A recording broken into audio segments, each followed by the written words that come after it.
বাংলাদেশের এই ভাবখানা দেখে এখন আমার মনে হচ্ছে ৯৬% এই মুসলমানের দেশে আমার তো যতটুকু মনে হচ্ছে এই দেশে নবী মনে হয় শুধু চরমোনাই পীরের মুরিদের আর হেফাজত ইসলামের আর জামাত ইসলামের, আর বাকি যারা রাজনৈতিক দলে আছে সাধারণ জেনারেল ওদের নবী না, ওদের দরকার নেই। আল্লাহকে ভালোবাসার দাবি করলে যাকে মানা ফরজ, যার সিদ্ধান্তের বাইরে গেলে মেরে ফেলা পর্যন্ত ফরজ। এই দেশে যারা আওয়ামী লীগ করেন, বিএনপি করেন, জাতীয় পার্টি করেন, তারাও যেহেতু নবীর উম্মত, আপনাদেরকে বলছি এদেশের নবী শুধু চরমোনাই পীরের মুরিদের না, শুধু হেফাজত ইসলাম জামাত ইসলামের না, আপনাকেও কিয়ামতে নবীর সুপারিশের মুখাপেক্ষী হওয়া লাগবে, নয়তো আপনি ইবাদত দিয়ে জান্নাত পাবেন না। আপনাদের পক্ষ থেকে অন্তত বিশ্ব নবীর পক্ষে কর্মসূচি দেওয়া দরকার। সূরা আলে ইমরান ৩১ নম্বর আয়াত পড়েছি, বিশ্ব নবীর লক্ষ লক্ষ হাদিস থেকে একটা হাদিসের টুকরা পড়েছি। এই দুইটা সামনে নিয়ে ১ ঘন্টা মতো কথা বলবো ইনশাআল্লাহ। জবান করে কোরআনের সোনালী আয়াত একটু মন দিয়ে শুনবেন। বলেন, আউযু বিল্লাহি মিনাশ শাইতানির রাজীম, বিসমিল্লাহির রহমানির রহিম, কুল ইন কুনতুম তুহিব্বুনাল্লাহা ফাত্তাবিউনি ইউহিব্বুকুমুল্লাহ ওয়া ইয়াগফির লাকুম যুনুবাকুম আল্লাহু গফুরুর রহিম। সাদাকাল্লাহু আযীম। আমি আবার রিপিট করছি একটু, প্রায় ১৫ মিনিট আমার কথা বলা হয়ে গেছে। এই ১৫ মিনিটের ভেতরে অন্তত একটা ভুল ধারণা থেকে আপনাদেরকে আমি বাঁচানোর চেষ্টা করছিলাম যে কিয়ামতের দিন আল্লাহ কাজ মাপবে, আমল মাপবে দাড়ি পাল্লা দিয়ে না, গুরুত্ব দিয়ে। তাহলে আপনার জীবনের গুরুত্বপূর্ণ কোন কাজ যেন ছেড়ে না যায়।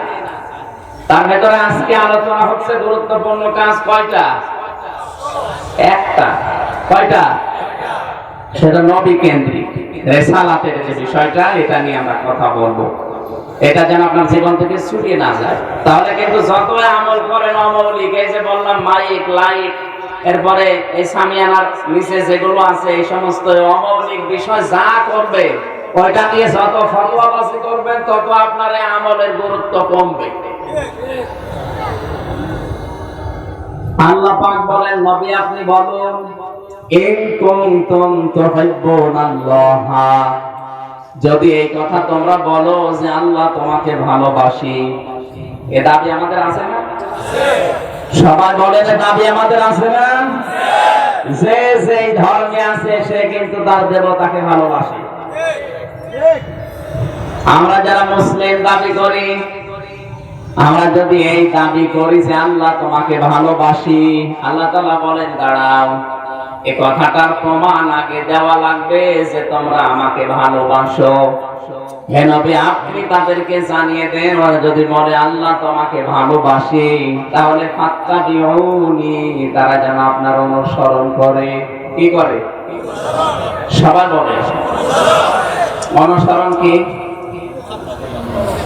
এখানে তাবাই ৩টি অক্ষর আছে। তাবাউন শব্দের শাব্দিক অর্থ হচ্ছে দেখে দেখে চলা। তাহলে আপনার অনুসরণ হবে বিশ্ব নবীকে দেখে দেখে চলার মাধ্যমে। নবী এখন আমাদের সামনে আছে না, মানে তার ৬৩ বছর পরে আছে। হযরতে আয়েশাকে বেদুইনরা জিজ্ঞাসা করেছে, আম্মা জান বিশ্ব নবী মুহাম্মদ রাসূলুল্লাহ কেমন ছিল বলেন দেখি। হযরতে আয়েশা বললেন, তোমরা কি কোরআন পড়তে জানো? তারা বলে, হ্যাঁ আমরা তো কোরআন পড়ি। আম্মা জান বললেন, তোমরা যদি কোরআন পড়ে থাকো তাহলে আমার কাছে রাসূল সম্পর্কে জিজ্ঞাসা করো, কেন কোরআনে যা পড়েছো ওইটাই রাসূলের জীবনে ছিল।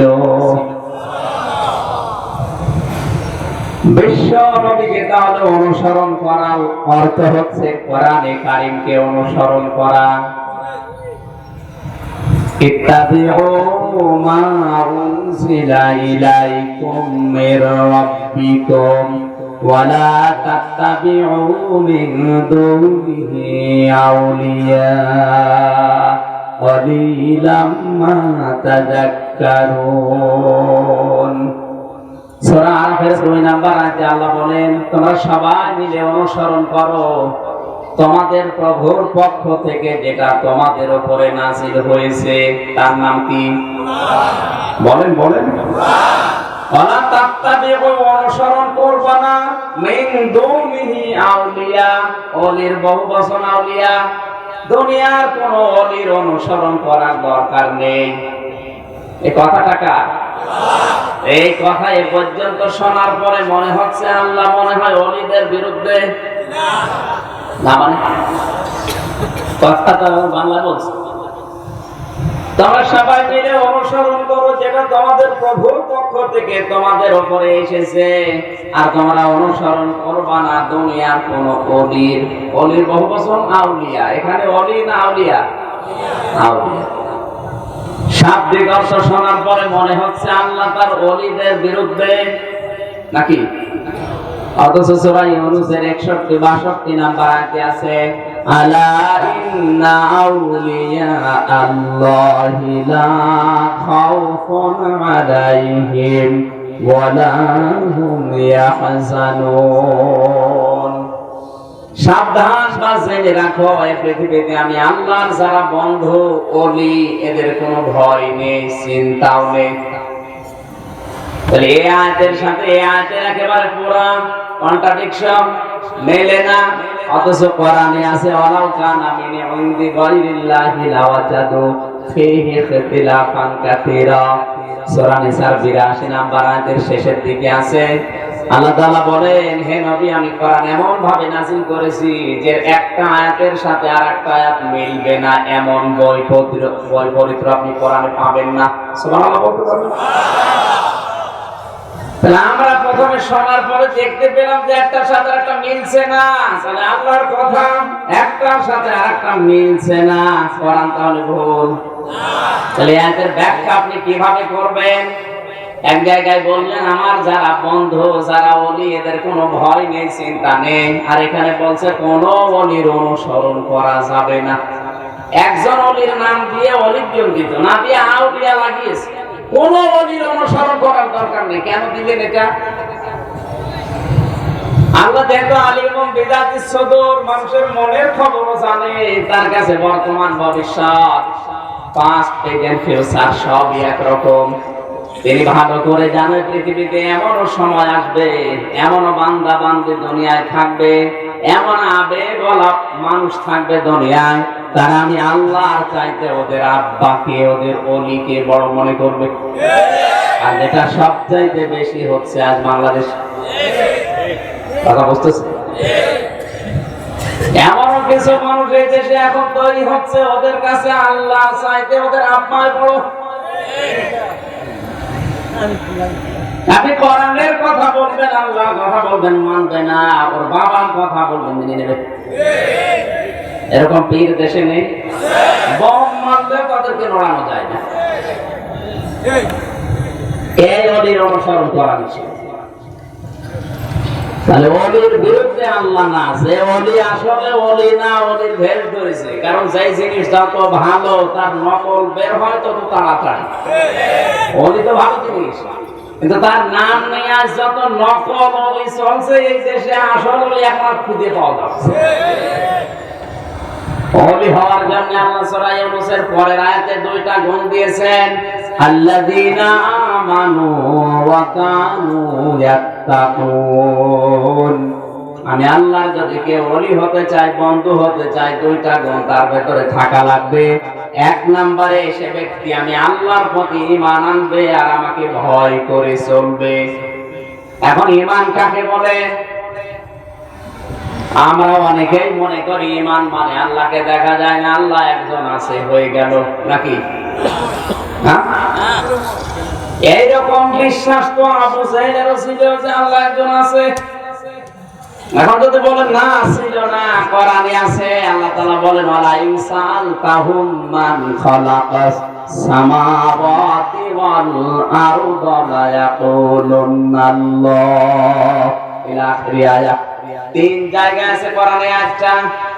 আল্লাহ তাআলা বলেন, হে নবী, আপনি যদি আবু জাহেলকে প্রশ্ন করেন এই আসমান জমিন কে বানিয়েছে, আবু জাহেল গ্যারান্টি দিয়ে বলবে আল্লাহ বানিয়েছে। তাহলে আল্লাহ একজন আছে, ও বিশ্বাস করতো না করতো না? বলেন না কেন? ওকে ইমানদার। এইরকম ইমানদার যদি কেউ হয়, সে কি আল্লাহর বন্ধু হবে? ঈমান আনা লাগবে হযরতে আবু বকর সিদ্দিকের মতো। হযরতে আবু বকর ঈমান এনেছিলেন। বিশ্বনবী মুহাম্মদুর রাসূলুল্লাহ মেরাজ থেকে যখন ফিরে আসলেন, আবু জাহেল বিশ্বাস করা তো দূরের কথা, উল্টা পাল্টা কথা বলছিল। আবু বকরের সাথে দেখা, জিজ্ঞাসা করলেন, আবু বকর, তোমার বন্ধু তো এরকম বড় ভালো কথা বলে, এতদিন যা মাথা ছিল ভালো, এখন লোকটার মাথা একেবারে খারাপ হয়ে গেছে।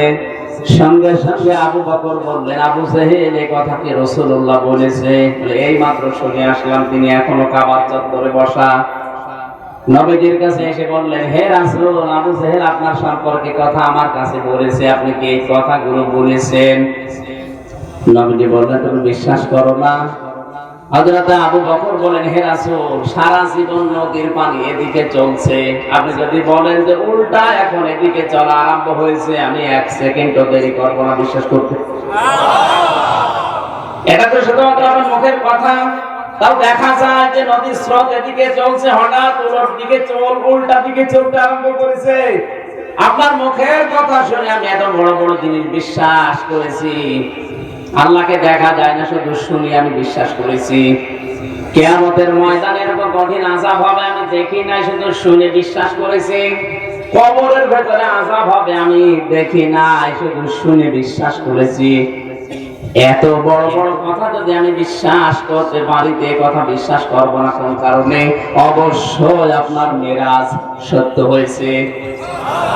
নবীজি ওই সময় বলেছিলেন, আবু বকর, তোমাকে আমি আজকে খালি হাতে ফেরত দিতে পারি না। কারণ যে ঘটনা বলতে গিয়ে আল্লাহ নিজে পর্যন্ত আশ্চর্য হয়ে গেছে। কোরআনে যত ঘটনা আছে সেগুলো বলতে গিয়ে আল্লাহ নিজে আশ্চর্য হয়েছে, আমি পারিনি। কিন্তু মেরাজের ঘটনা বলতে গিয়ে আল্লাহ নিজে আশ্চর্য হয়ে গেছে। সুবহানাল্লাযী আসরা বিআবদিহি লাইলাম মিনাল মাসজিদিল হারাম ইলাল মাসজিদিল আকসা ইলা আখিরি আয়াত। সুবহান মানে সুবহানাল্লাহ আমরা ব্যবহার করি আশ্চর্য কোন জিনিস দেখলে। আল্লাহ তাআলা এই যে ঘটনা বর্ণনা করতে গিয়ে তিনি আশ্চর্য হয়ে গেছেন নিজে, এই জন্য সুবহানাল্লাহ দিয়ে শুরু করেছেন। সুবহানাল্লাহ বলতে পারেন না? এত বড় আশ্চর্য ঘটনা যেখানে আল্লাহ নিজে আশ্চর্য হয়, আর তুমি এখানে আশ্চর্য না হয়ে এক সেকেন্ড দেরি না করে এত বড় বিষয় বিশ্বাস করলে, তোমার আজকে আমি খালি হাতে ফেরত দেব না। তোমার নামের শেষে একটা লকব আমি লাগিয়ে দিলাম। আজকে থেকে তুমি শুধু আবু বকর না, আজকে থেকে তুমি কিয়ামত পর্যন্ত আবু বকর সিদ্দিক। এটা নাম। এইভাবে যারা ঈমান আনবে, সত্যকে সত্য জানার পরে যারা মেনে নেবে অকণ্ঠ চিত্তে, কোন চিন্তা ভাবনা ছাড়া।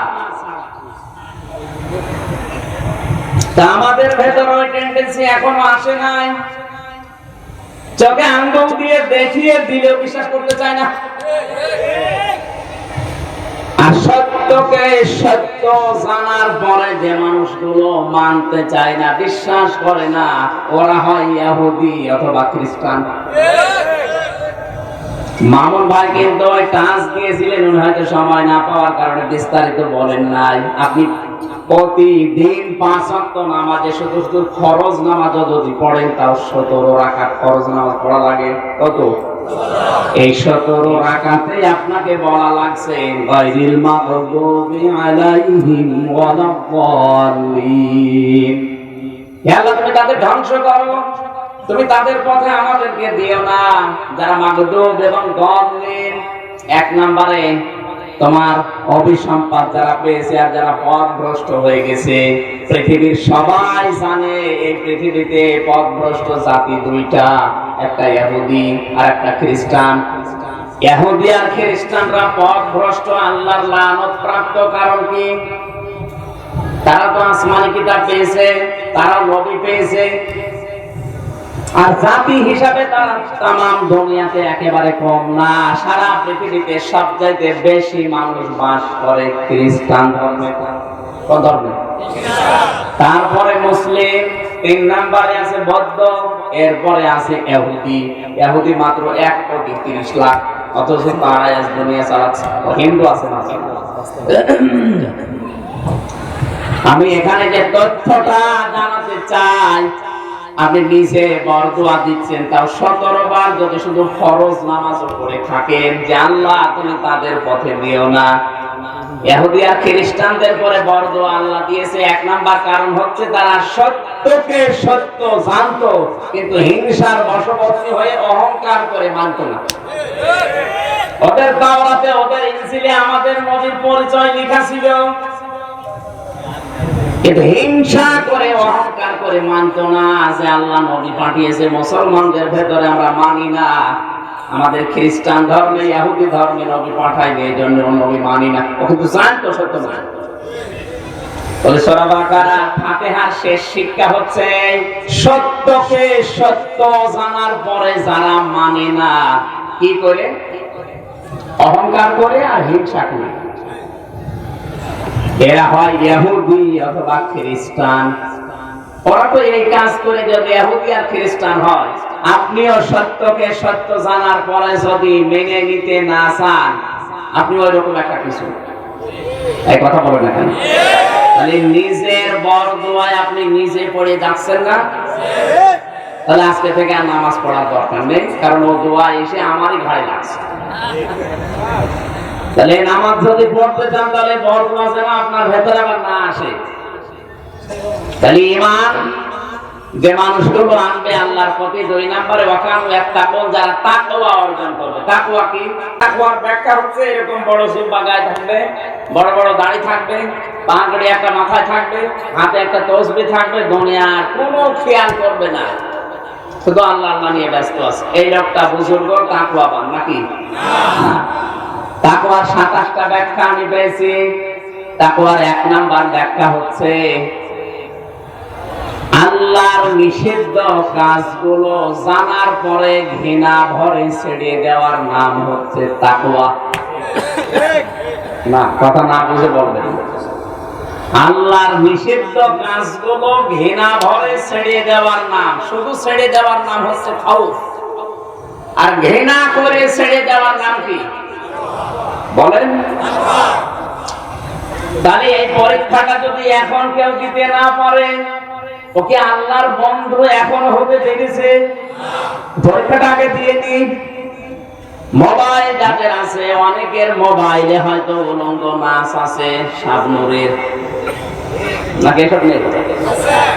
আপনি যদি বলেন আমার ভেতরে তাকওয়া আছে, আমি তাকওয়া অর্জন করে আল্লাহর বন্ধু ওলি হতে চাই, এই মুহূর্তে পরীক্ষা হচ্ছে উলঙ্গ জিনিস শুধু ডিলিট করবেন না, ঘৃণা ভরে ডিলিট করে এখনই ওখান থেকে ফিরে আসা লাগবে। কারা কারা ডিলিট করবেন হাত তোলেন তো দেখি। মানুষ দেখে মোবাইল দেখে, ছোট মোবাইল, আপনি হাত তুললেন কেন? আর আপনার মোবাইলে কি থাকবে?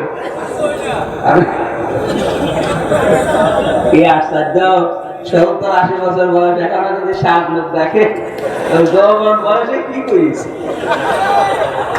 না, আমি তো ওনারে হাত তুলতে বলি না, আমি বলি যাদের মোবাইলে এরকম কিছু আছে, আপনাকে এই মুহূর্তে ঘৃণা করে ডিলিট করা লাগবে। শুধু ডিলিট না, ঘৃণা করে ডিলিট করলে আপনার ভেতরে তাকওয়া আছে। যারা মুরব্বী মানুষ হাত তুলেছেন, আপনি কি আবেগে না বুঝে না আছে? আমি জানি অনেকে আছে, যাদের আছে এই মুহূর্তে যদি এই কাজটা আপনি করতে পারেন, সামনে যেটা দেখা যায় না, মোবাইলের স্ক্রিনে, টিভিতে, পর্দায়, ওইটা দেখা যায় না। কথা বুঝতেছে?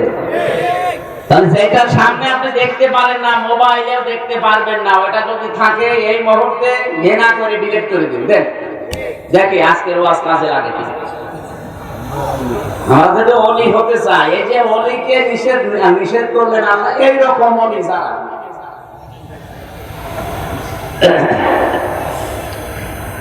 আমার ভাইরা, আমি তাবনের ব্যাখ্যা থেকে পর্যন্ত এসেছিলাম। তাহলে অনুসরণ করা, রাসূলকে অনুসরণ করা আর কোরআনে কারীমকে অনুসরণ করার নামান্তর। কেউ যদি আল্লাহর রাসূলকে অনুসরণ করতে চায়, সে যেন কোরআনকে অনুসরণ করে। কাকে? সবাই বলে কোরআন। কোরআন শরীফ আমি পড়ে তিনটা বিষয় পেয়েছি, তিনটা বিষয়ের সাথে রিলেটেড। একটার সাথে একটা লাগানো, একটা করলে আর একটা না করলে একটার গুরুত্ব থাকে না। তার ভেতরে এক নম্বরে যেখানে ইতাআতের কথা আছে আল্লাহ, আর সেখানে ইতাআতের কথা আছে রাসূলের। কোরআনে আপনি যেখানে দেখবেন আতিউল্লাহ ওয়া আতিউর রাসূলা, আল্লাহর ইতাআত করো, আনুগত্য করো, সঙ্গে সঙ্গে আল্লাহ তার রাসূলের নাম দিয়েছেন। কার নাম? সবাই বলেন। কিন্তু রাসূলের নামের পরেও যদি কারো নাম থাকে, সেখানে কিন্তু ইতাআত শব্দটা নেই। এবার যারা এখানে শিক্ষিত মানুষ, বিশেষ করে অন্তত আরবি বোঝেন, তাদেরকে আমি বলছি সূরা নিসা 59 নাম্বার আয়াতটা বাড়িতে পড়বেন, আপনার জীবন পরিবর্তন হয়ে যাবে ইনশাআল্লাহ। ইয়া আইয়ুহাল্লাযীনা আমানু আতিউল্লাহা ওয়া আতিউর রাসূলা ওয়া উলিল আমরি মিনকুম। আল্লাহ পাক বলেন, যদি ঈমানদার দাবি করো, এতক্ষণ আমি পরিচয় দিচ্ছিলাম ঈমানের, কিসের?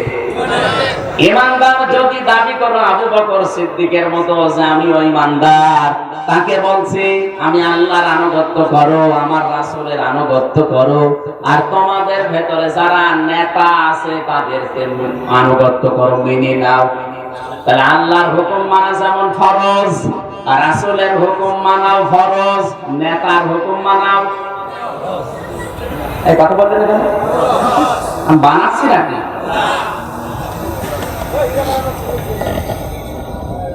এই আয়াত থেকে গুরুত্বপূর্ণ যে তথ্যটা আমি পেয়েছি সেটা হচ্ছে যে আতিউ, ফেল, এটা ভাব, ক্রিয়া। এই শব্দটা আল্লাহ নিজের নামে দিয়েছেন আর রাসূলের নামে দিয়েছেন। কিন্তু উলিল আমর যারা হবে, দুনিয়ার ভেতরে যারা নেতৃত্ব কর্তৃত্ব দেবে, তাদের নামের আগে আল্লাহ দেয়নি। কেন দেয়নি? আল্লাহ এবং রাসূলকে মেনে নেওয়া লাগবে, কোনো প্রশ্ন করা যাবে না। এটা বলেন না কেন? এটা আল্লাহ রাসূলের পরে পৃথিবীতে যারা নেতৃত্ব দেবে, এদেরকে মানতে হলে অবশ্যই চোখ বন্ধ করি না, দেখতে হবে এই লোকটা আল্লাহ রাসূলকে মেনে চলে কিনা। আল্লাহ রাসূলকে যদি লোকটা মেনে না চলে, আর লোকটা যদি আমার বাবাও হয়, তাকে মানা যাবে না। মানলে আপনি জাহান্নামে যাবেন। জাহান্নামে যে যাবেন তার প্রমাণ কি? ওই যে মৌলিক জিনিস কয়টা ছিল? 500, তার ভেতরে 499টা করেছেন, একটা করেন না। এটা কিন্তু মৌলিক জিনিস, এটা মৌলিক। এটা আছে সূরা বনী ইসরাঈলে 15 নম্বর পারা 8 নম্বর পৃষ্ঠা 3 নম্বর লাইনের 71 নম্বর আয়াতে। ইয়াওমা নাদউ কুল্লা উনাসিন বিইমামিহিম, আল্লাহ তাআলা বলেন, হে নবী, কিয়ামতের দিন প্রতিটি মানুষকে আমি আল্লাহ ডাক দেব তার নেতার সাথে। কার সাথে? নেতার সাথে। নেতা মানে ওটা বুঝবেন না। কিয়ামতে প্রতিটি মানুষকে আল্লাহ ডাকবে তার নেতার সাথে, কাউকে আল্লাহ একা ডাকবে না। প্রথমে প্রত্যেকটি মানুষকে নেতার সাথে যদি ডাক দেয়, আপনার বিবেকে কি বলে? যে লোকটা আল্লাহ রাসূলের আদর্শ মেনে চলে না, আপনি যদি তার নেতৃত্ব মেনে দুনিয়ায় চলেন, কিয়ামতে তার সাথে যদি আপনাকে আল্লাহ দেখে, আপনি নিজে বলেন তো আল্লাহকে আপনাকে মাফ করবে?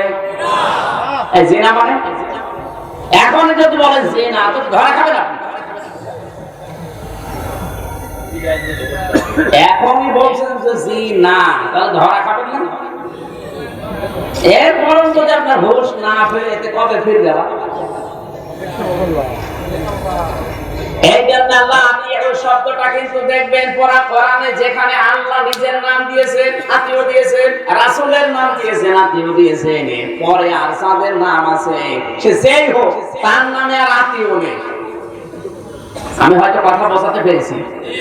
তাহলে কোরআনে তিনটা বিষয় আমি পেয়েছি, একটার সাথে আরেকটা রিলেটেড। তার ভেতরে এক নম্বরে যেখানে ইতাআতের কথা, সেখানে আল্লাহর নাম আর রাসূলের নাম। যেখানে ইবাদতের কথা, বিশেষ করে শুকরিয়া আদায় করার কথা, সেখানে দেখবেন আল্লাহ নিজের নাম দিয়েছেন, এরপরে আর রাসূলের নাম দেয়নি। শুকরিয়া আদায় করার কথা আসলে আল্লাহ দিয়েছেন মার বাবার নাম। না, আপনি শুনছেন না? এই ছেলে কি বারবার আপনি বলেন এখান থেকে বুঝবে না, বাইরে যে চার দোকানে বসে বসে গেবক করবে, কি বলে গেল বুঝলাম না। এটার ক্ষেত্রে আল্লাহ রাসূলের দুইজনের নাম পেয়েছি, একটার সাথে আরেকটা রিলেটেড, কেউ একটা মানে আরেকটা মানে না। আল্লাহ বলেন ওর জন্য প্রথমটাও মানে না। আর শুকরিয়া আদায় করার কথা যেখানে, সেখানে কিন্তু ইবাদতের কথা। সেই জায়গায় আল্লাহ নিজের নামের পরে আর রাসূলের নাম আপনি কোরআনে পাবেন না। যেখানে শুকরিয়া আদায় করো, নত হও এই কথা আছে, সেখানে আছে আল্লাহর নামের পরে মার বাবার নাম। কোরআন আমি নিজে ছোট্ট জীবনে পড়েছি, আনিশ করলি ওয়ালিদাইকা। আল্লাহ বলেন আমার শুকরিয়া আদায় করো আর মা বাবার শুকরিয়া আদায় করো। আল্লাহর নামের পরে কার নাম? রাসূলের শুকরিয়া আদায় করো, এই কথা আছে নেই? সুতরাং কোন মানুষ যদি আল্লাহর শুকরিয়া আদায় করে, আল্লাহর ইবাদত করে, কিন্তু মা বাবার শুকরিয়া আদায় করে না, তাদের খেদমত করে না, সে যেন আল্লাহর ইবাদত করে না। আল্লাহর ইবাদত করতে হলে, শুকরিয়া আদায় করতে হলে অবশ্যই আপনার মা বাবারও শুকরিয়া আদায় করা লাগবে। তৃতীয় নম্বরে যেখানে আল্লাহ নামাজের কথা দিয়েছেন, সঙ্গে সঙ্গে লাগিয়ে দিয়েছেন যাকাতের কথা। আকিমুস সালাতা ওয়া আতুজ যাকাত, নামাজ কায়েম করো, সম্পদ থাকলে যাকাত দিয়ে দাও। নামাজ আপনি বেশ ভালো পড়েন, কায়েমও করছেন, কিন্তু সম্পদ আছে যাকাত দেন না। আল্লাহ বলতে চায় ও যেন নামাজও পড়ে না। এরকম নামাজি দেশে নেই। আমি তিনটা ইবাদতের সাথে রিলেটেড বলছিলাম, তার ভিতরে 1 নম্বরে তাআতের কথা, 2 নম্বরে শুকরিয়া আদায়ের কথা, 3 নম্বরে ইবাদত নামাজ এবং যাকাতের কথা। এই যে তাবউন শব্দটার ব্যাখ্যা এ পর্যন্ত আসলাম কেন জানেন? কারণ তাবউন যদি মানুষের জীবনে না থাকে, আমার আল্লাহ পাককে ভালোবাসিয়ে কথার দাবি করা মূল্যহীন। আল্লাহ শিখিয়ে দিচ্ছেন, যদি আমাকে ভালোবাসার দাবি করো, আমার রাসূলের তাবউন করো, অনুসরণ করো। এখন এই অনুসরণ করবেন কি আংশিক না পূর্ণাঙ্গ? জবাব দিন। ফাত্তাবিউনি, একালি টান আছে, আমার অনুসরণ করে দেখাও।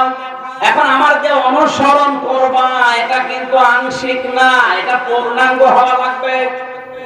আর পূর্ণাঙ্গ অনুসরণ যদি আমার আল্লাহ তোমার ভেতরে দেখে, কি করবে আল্লাহ জানো?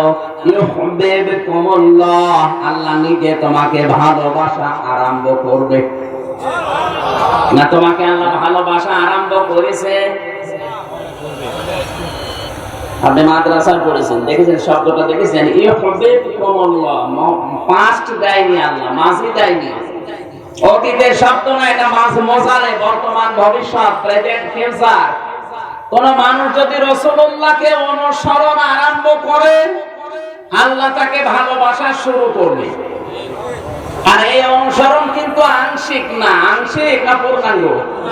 বলেন। তাহলে এখন থেকে যারা রাসূলকে অনুসরণ আরম্ভ করেননি, আপনি যদি আকাশ দিয়ে উড়েও যান, আল্লাহ আপনাকে ভালোবাসা শুরু। কথা বুঝতেছে? আর আল্লাহ যদি কাউকে ভালোবাসা আরম্ভ করে, তাকে 2টা জিনিস দান করে। কয়টা? ওয়ায়াগফির লাকুম যুনুবাকুম, 1 নম্বরে আল্লাহ নিজে তাকে মাফ করা শুরু করে। নাকি তাকে মাফ করে দিয়েছে? না, একফির এটাও মজার। আপনি যখন থেকে রাসূলুল্লাহর অনুসরণ আরম্ভ করার সিদ্ধান্ত নিয়ে শুরু করে দেবেন কাজ, তখন আল্লাহ আপনাকে ভালোবাসা আরম্ভ করবে। আর আল্লাহ যদি কাউকে ভালোবাসা আরম্ভ করে দেয়, 1 নম্বরে ওর জীবনের যত অপরাধ আছে আগে মাফ করা শুরু করবে। এখানে কিন্তু জামবন না দিয়ে জনব দিয়েছেন আল্লাহ বহু বছর। আমি যদি কাউকে মাফ করে দেই, ওই জায়গাটা ফাঁকা রাখি না। ফাউলাইকা ইউবাদ ইউবাদদিলুল্লাহু সাইয়্যাতিহিম হাসানাত। শব্দটা খেয়াল করেছেন? সাইয়্যাত বহুবচন, হাসানাত বহুবচন। সূরা ফুরকান 19 নাম্বার পারা 5 নাম্বার পৃষ্ঠা 3 নাম্বার লাইনের 70 নাম্বার আয়াত শেষের দিকে আছে। আল্লাহ তাআলা বলেন, কোন মানুষের আমলনামাটা যদি গুনাহমুক্ত করে দেয়, আমি ওই জায়গাটা ফাঁকা রাখি না। ফাউলাইকা ইউবাদদিলুল্লাহু সাইয়্যাতিহিম হাসানাত। সব বহুবচন। পুরা জায়গাটা সাইয়্যাত ছিল, ওগুলো পাল্টে আমি আল্লাহ নেকি দিয়ে পরিপূর্ণ করে দিই। এখন দেখি এই সুবহানাল্লাহ ঠিক থাকে কিনা? আপনারা আছেন তো? এই সুবহানাল্লাহ ঠিক থাকে কিনা এবার আপনি মিলাবেন। আল্লাহ তাআলা কিন্তু অনুসরণের কথা, তাবউনের কথা, ইত্তেবার কথা দিয়েছেন রাসূলুল্লাহকে। কাকে? সবাই বলেন। আল্লাহর রাসূলকে অনুসরণ আপনার জীবনে আল্লাহ দেখতে চায়, আংশিক না পূর্ণাঙ্গ। এবার আপনার 3.5 হাত বড়ের দিকে আপনি তাকান। মাথা থেকে শুরু করে পা পর্যন্ত, রান্নাঘর থেকে শুরু করে আন্তর্জাতিক জীবন পর্যন্ত, আমার কাছে জিজ্ঞাসা করা লাগবে না, নিজের কাছে জিজ্ঞাসা করে দেখেন আল্লাহ আপনাকে ভালোবাসা শুরু করেছে কিনা। মাথার দিকে তাকিয়ে দেখবেন রাসূলুল্লাহর অনুসরণ হয় কিনা। আমার তো মনে হচ্ছে নেই, কারণ আমাদের মাথার যে চুলের কাটিং, এটা রাসূলুল্লাহর সাথে মেলে না। এক কথা বলুন, আমাদের মাথার চুলের কাটিংটা কাটা মেসি। আর বিভিন্ন নায়কদের মতো স্টাইল করে চুল কাটেন। আমার তো মনে হয় যত রকমের দোকানে চুল কাটানো হয় এই দেশে, কোন জায়গায় লেখা থাকে না এখানে রাসূলুল্লাহর সুন্নাত অনুযায়ী চুল কাটানো হয়, নেই। আর ওখানে লেখা আছে এখানে চুল কাটতে চান ঋত্বিকের মতো কাটেন। এরপরে শাহরুখ খান, বাকিগুলোর নাম তো আপনারা অনেকেই জানেন। এখানে রাসূলুল্লাহর সুন্নাত অনুযায়ী চুল কাটানো হয় কোন দোকান পেয়েছে? তাহলে মাথা থেকে শুরু করলে দেখা যাচ্ছে যে মাথা মেলে না। এরপর একটু নিচে আসেন, যেটা রাখার দরকার ছিল প্রতিটি নবী যেটা ছিল ওইটা আপনার নেই। যেতে নবী নিষেধ করলেন ওইটা আপনি রেখে দিয়েছেন।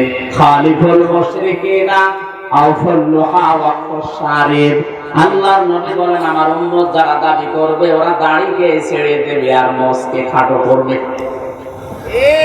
বিজ্ঞান এখন এই তথ্যটা নিয়ে গবেষণা করে জানিয়েছে দাড়ি যদি লম্বা হয় দিনের বেলা পুরুষদের যে সমস্ত কাজ কারবার করা লাগে বিভিন্ন জাত থেকে ময়লা থেকে আল্লাহ এই দাড়ির কারণে গলাকে বাঁচিয়ে দেয়। সেইটা আপনি না রেখে যুবক হওয়ার ধান্দা করেন। দাড়ি যারা বেশি বেশি কাটবে দুইটা ক্ষতি হবে তাদের। 1 নম্বরে ওদের ত্বক নষ্ট হয়ে যাবে, 2 নম্বরে ওদের যৌন শক্তি হারিয়ে যাবে। যুবক হওয়ার চেষ্টা আছে, যেদিন বয়স হয়ে যাবে সেদিন বলবে আমি আর নিচে নামলাম না।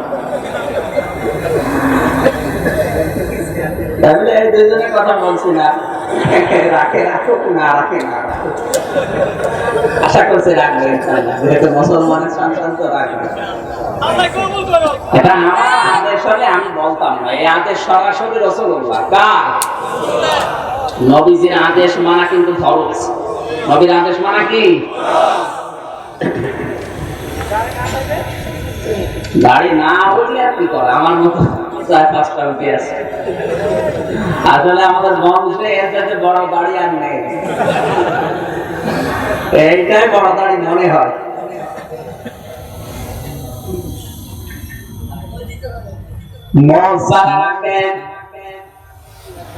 মশার পানি খেলে আমরা মনে করি অনেকে যে মাকরুহ হয়, নাকি না? শুধু এতটুকুই না, আপনার নাক দিয়ে প্রতিনিয়ত যেটা আসছে কার্বন ডাই অক্সাইড, এটা কিন্তু মশ বড় থাকলে ধাক্কা লাগে। এই জন্য মশ খাটো করার ভেতরে বৈজ্ঞানিক অনেকগুলো তথ্য লুকিয়ে আছে। কিছু কিছু মানুষ আমার বিশেষ করে কুষ্টিয়ার লালসার মাজারে যারা খাদেম হিসাবে আছে, ও যে মশ ও হাসে না কাঁদে, ও চিন্তা করার কোন বোঝা যাবে না। আর রাতের বেলা হলে তো লাইট করা লাগবে। মজ যারা রাখেন মজগুলো ছোট করে, অন্তত সাইজ মতো করে রাখেন। একেবারে চেঁচে ফেলার দরকার নেই, সাইজ মতো করে রাখেন। একদম চেঁচে ফেলতে ওই ত্বকটা পুরুষের নষ্ট হয়ে যায়। পুরুষ এবং মহিলাদের ত্বকের কিছু পার্থক্য আছে। মেয়েদেরকে আল্লাহ দাড়ি আর মোজ দেয়নি। কেন দেয়নি? মেয়েদের যে চেহারা কাটিং, আর ওদের যদি আল্লাহ দাড়ি মোজ দিত তাহলে আপনি আদর করতে আরো নিচে নামবো। ঠিক আছে, আরো অনেকগুলো কারণ আছে, যেহেতু অনেক মুরব্বী আছে এই জন্য বললাম না। সুতরাং আপনি কি এই মাথার পরে যে জায়গাটাকে দেখার কথা, এই জায়গার দিকে তাকালে দেখি রাসূলুল্লাহর অনুসরণ আমাদের নেই। এরপরে আপনি যত নিচে নামবেন দেখেন প্রত্যেকটি জায়গায় একই অবস্থা। তাহলে তাবরুন আমাদের কি শক্তি হচ্ছে? 3.5 হাত বডি নাই বাদ দিলাম, এবার পরিবারে সমাজে রাষ্ট্রে নিয়ে যান, অনুসরণ নেই। না, অনুসরণ আমাদের আছে আংশিক। কি আছে? পূর্ণাঙ্গ অনুসরণ করা লাগবে আপনাকে। কোরআনে কারিমে সূরা আহজাবের 57-58 নম্বর আয়াত আল্লাহ তাআলা বলেন, ইন্নাল্লাযীনা ইউযুনাল্লাহা ওয়া রাসূলাহু লা'আনাহুমুল্লাহু ফিদ দুনিয়া ওয়াল আখিরাহ ওয়া আ'আদ্দা লাহুম আযাবাম মুহিনা। জোরে বলেন আল্লাহু আকবার। একটু ভালো করে শুনুন ব্যাখ্যাটা। সূরা আহজাব 22 নাম্বার পারা 5 নাম্বার পৃষ্ঠা 7 নাম্বার লাইনে 57 নাম্বার আয়াত। এটা নিশ্চয় যারা আল্লাহ এবং তার রাসূলকে কষ্ট দিচ্ছে দেবে, লা'আনাহুমুল্লাহু ফিদ দুনিয়া ওয়াল আখিরাহ, দুনিয়া আখিরাতে আল্লাহ নিজে তাদের উপরে বরদোয়া দেন, লানত করেন। জোরে বলেন নাউযুবিল্লাহ। এ পর্যন্ত আল্লাহ শেষ করেননি, ওয়া'আদ্দা লাহুম আযাবাম মুহিনা, তাদের জন্য অপমানজনক শাস্তি আল্লাহ রেডি করে রাখেন। জোরে বলেন নাউযুবিল্লাহ। এবার আসেন তো ব্যাখ্যা করি আয়াতটা। নিশ্চয় যারা আল্লাহ এবং তার রাসূলকে কষ্ট দিচ্ছে দেবে। রাসূলুল্লাহকে কষ্ট দেওয়ার অর্থ আবার তিনটা। এক নম্বরে নবীজি যেটা বলেন নাই ওইটা যদি কেউ নবীর নামে বলে চালিয়ে দেয় তাহলে নবীজি কষ্ট পান। দুই নম্বরে আল্লাহর নবী যে কাজ করেননি ওই কাজ যদি কেউ রাসূলুল্লাহর নামে করে চালিয়ে দেয় তাহলে আল্লাহর নবী কষ্ট পায়। তিন নম্বরে বিশ্ব নবীর সম্মান নিয়ে কোন মানুষ যদি সিনেমিনি খেলে, আল্লাহর নবীর দিকে যদি অপমানের তীর কেউ নিক্ষেপ করে, আল্লাহর নবী কষ্ট পান। আর এই তিনটা এখন বিশ্বে বেশি চলছে। আপনি দেখবেন অধিকাংশ জায়গায় নবীজি যেটা বলেন নাই ওই কথা বলে ওয়াজ করা হয়। ঈদ মিলাদুন নবী পালন করতে গিয়ে আল্লাহর নবী যেটা জন্মের সময় হয়নি আন্দাজে নবীর নামে বানিয়ে চালিয়ে দিচ্ছে। অথচ আল্লাহর নবী যেটা করেছিলেন ওইটা কিন্তু নেই। এই রবিউল আউয়াল মাসে জন্ম হয়ে বিশ্ব নবী যেটা করেছিলেন তার অন্যতম আল্লাহর নবী মুহাম্মদুর রাসূলুল্লাহ তার দুধমা হালিমার কোলে বসার পরে তিনি স্তন দিলেন। সিরাত ইবনে হিশামে পাবেন। হযরত হালিমা বলেন, আমি যখন তাকে ডান স্তন দিলাম তিনি পান করলেন, বাম স্তন দিয়েছি তিনি মুখ বের করে দিলেন। হযরত হালিমা বলেন, আমি তিনবার তাকে দিয়েছি স্তন, 3 বার মুহাম্মদ বের করে দিয়েছে। চোখের ইশারা দিয়ে যেন আমাকে বোঝাতে চায়, মা হালিমা জোর করেন কেন? ডান স্তন আমার অধিকার ছিল, আমি পান করেছি। বাম স্তন এটা আমার অধিকার না, এটা আমার দুধ ভাই আব্দুল্লাহর অধিকার। আমি জানি আপনার আর একটা সন্তান আছে। দুনিয়াতে আমি ভাইয়ের হক নষ্ট করার জন্য আসি না, এসেছি ভাইয়ের হক ফিরিয়ে দেওয়ার জন্য। বাংলার মুসলমানেরা এই রবিউল আউয়ালে জন্ম নিয়ে নবীজি মায়ের কোলে বসে ভাইয়ের হক নষ্ট করেননি, আরো ফিরিয়ে দিয়েছেন। আর আমরা তার উম্মত দাবিদার, যত বড় হই তত ভাইয়ের হক মারার শ্রম হই। কিসের রবিউল আউয়াল পালন করছেন আপনি? এর নাম রবিউল আউয়াল।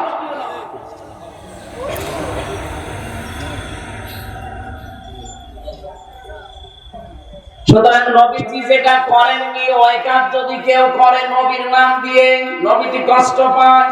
নবী যেটা বলেননি ওইটা যদি নবীর নামে কেউ বলে চালিয়ে দেয়, নবীজি কষ্ট পায়।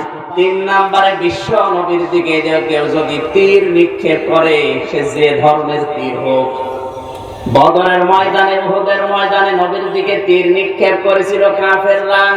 ওই তীরকে যিনি বাধা দিয়েছিলেন নিজের পিঠ দিয়ে, মুখ দিয়ে, তিনি ছিলেন হযরতে তালহা। কে? হযরতে তালহা। 80টা তীর তিনি বুকে নিয়েছিলেন, পিঠে নিয়েছিলেন, তার নবীর দিকে একটা তীরও আসতে দেয়নি। মুসলমানেরা শুধু আল্লাহু আকবার বলে শেষ করে না, কিয়ামতের দিন যদি হযরতে তালহা দাঁড়িয়ে বলে, বাংলার মুসলমানেরা দাঁড়াও, তোমরা নবীর উম্মত ছিলে, আমি তো নবীর 3.5 হাত বডিকে বাঁচাতে 80টা তীর নিয়েছিলাম। তোমরা দুনিয়া জীবিত থাকতে আল্লাহর নবীর দিকে কথার তীর কাফেররা দিয়েছে, কয়টা তীর তোমরা আটকাতে পেরেছো বলো দেখি? একটাও পারেনি।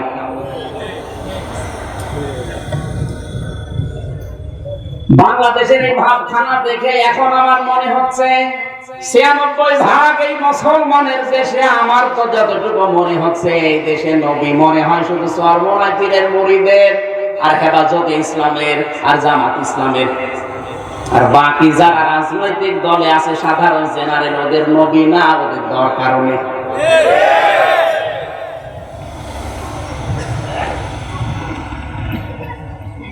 আল্লাহকে ভালোবাসার দাবি করলে যাকে মানা ফরজ, যার সিদ্ধান্তের বাইরে গেলে মেরে ফেলা পর্যন্ত ফরজ।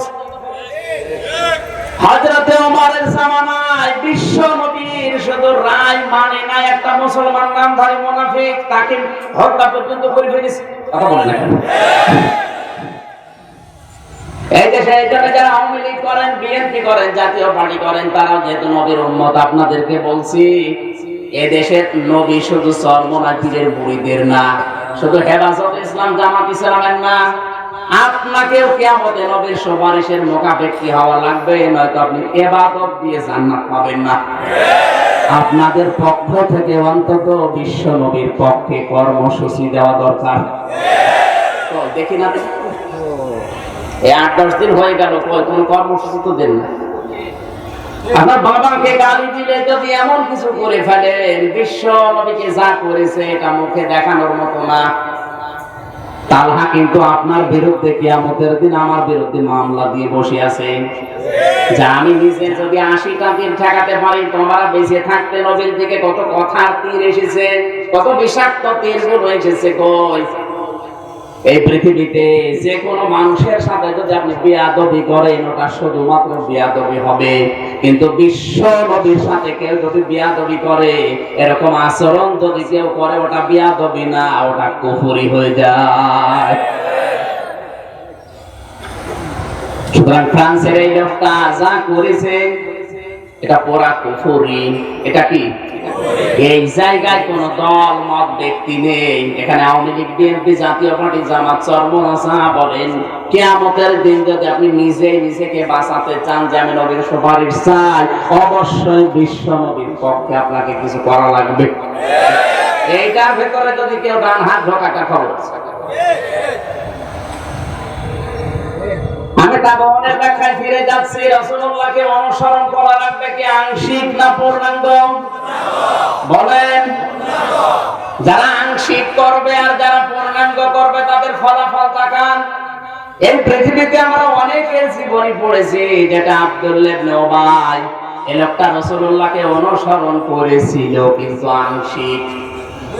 একটা কথা রাসূলের পেছনে নামাজ পড়তে তাও কাবা শরীফে, মসজিদে নববীতে, ইফতারি করত রাসূলের সাথে,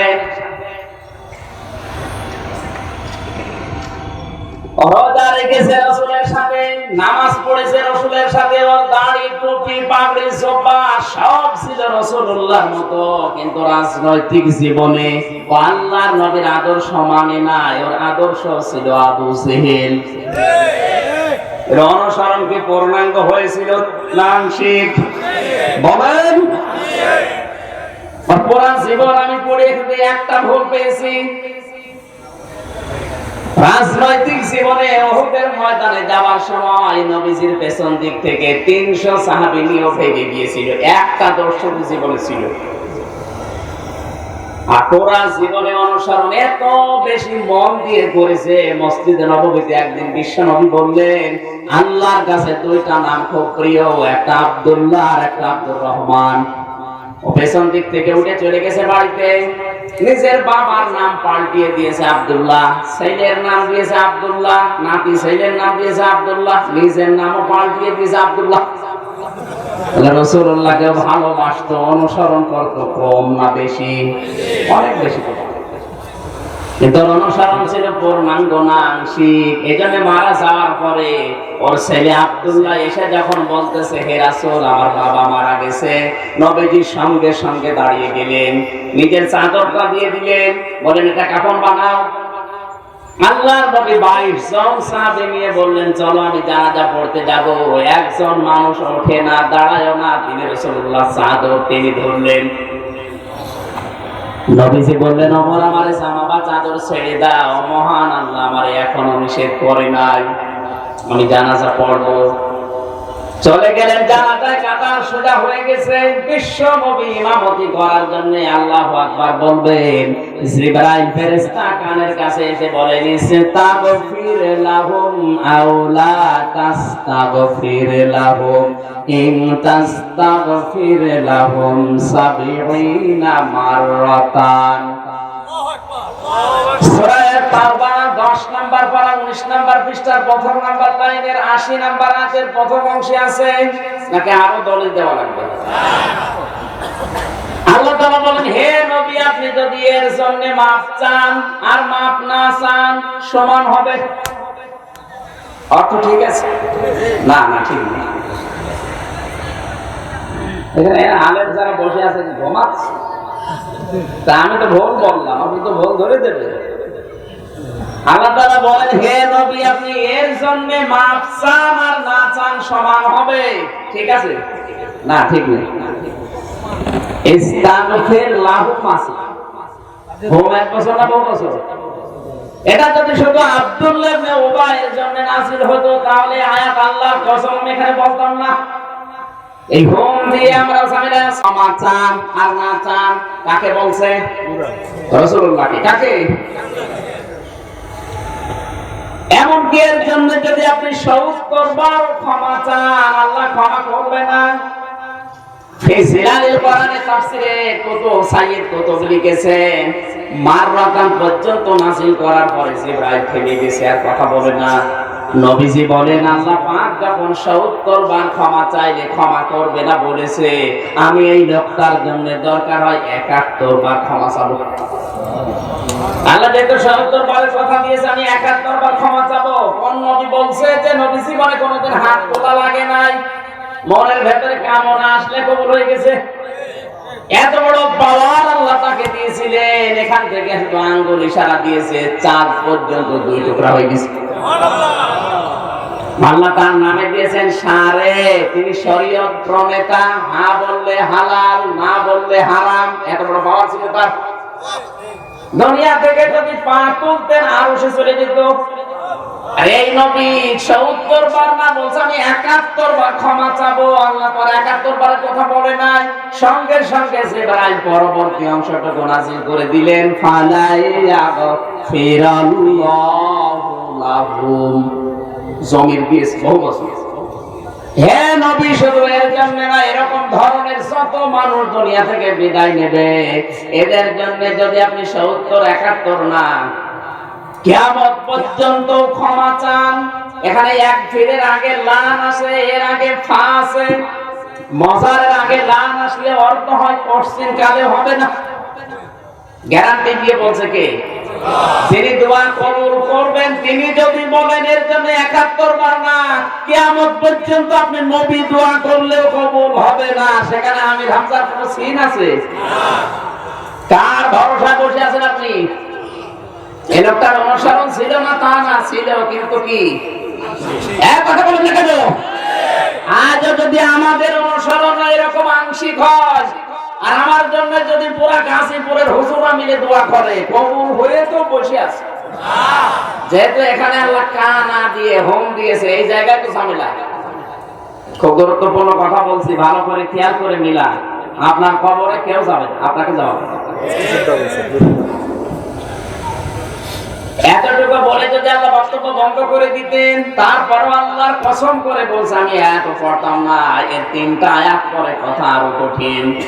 আল্লাহ তাআলা বলেন ওয়ালা তুসাল্লি আলা আহাদিন মিনহুম মাতা আবাদা ওয়ালা তাকুম আলা কবরি ইন্নাহুম কাফারু বিল্লাহি ওয়া রাসূলিহি ওয়া মাতু ওয়া হুম ফাসিকুন।